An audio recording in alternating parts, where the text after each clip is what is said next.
Na mga kaputak, na prito na natin ang ating manok. Hintayin na lang natin. Yan o.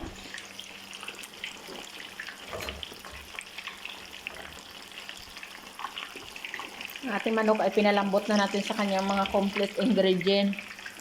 Kaya pagluto yan, sarap to the bones na yan. Kaya kung ako sa inyo, magluto din kayo ng katulad niyan.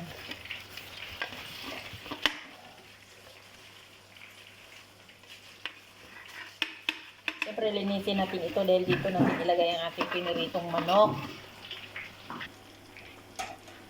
Siyempre, mga kaputak, ayan na, malapit nang maluto yung ating buong manok.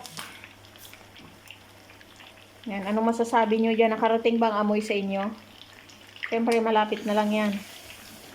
Sa iba, luto na yan. Pero sa akin, para sa akin, medyo tosta ko pa para medyo masarap pa talaga. Kung naubusan na kayo ng mino sa bahay nyo, mga kaputak, pwede nyo itong gawin. Palambutin nyo muna ang manok sa kanyang mga complete ingredient. Lalo nang huwag magkulang ng asin. Siyempre, nandyan na yung kanyang limon, luya, paminta. Siyempre, palambutin mo na siya dyan bago mo siya ipreprito. Ganyan, o. Oo, ano. Parang gustong-gusto nyo na rin bang kumain? Sandali lang, maghintay lang kayo. Ayan na, mga kaputak, ready na tayong para iahon ang manok.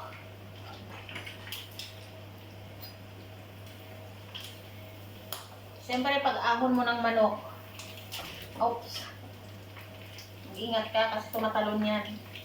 Kailangan, ganyan mo yan, mga kaputak. Ganyan.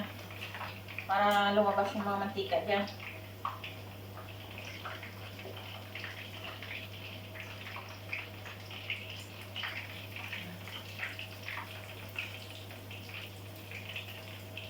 Uupuin mo yan. Ganyan. Uupuin mo yan ng sandali. Saka syempre mga kaputak, ihaharap ko sa inyo kung ano na ba resulta ng ating manok. Ayan na mga kaputak, oh. Oh.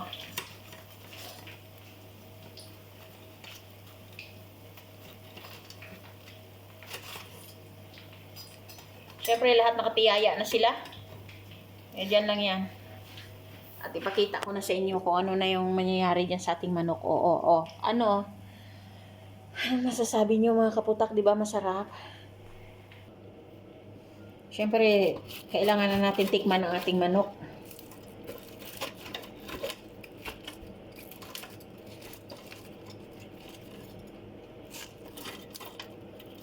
Ayan ang ilagay natin sa ating pinggan. Parang crispy, yummy.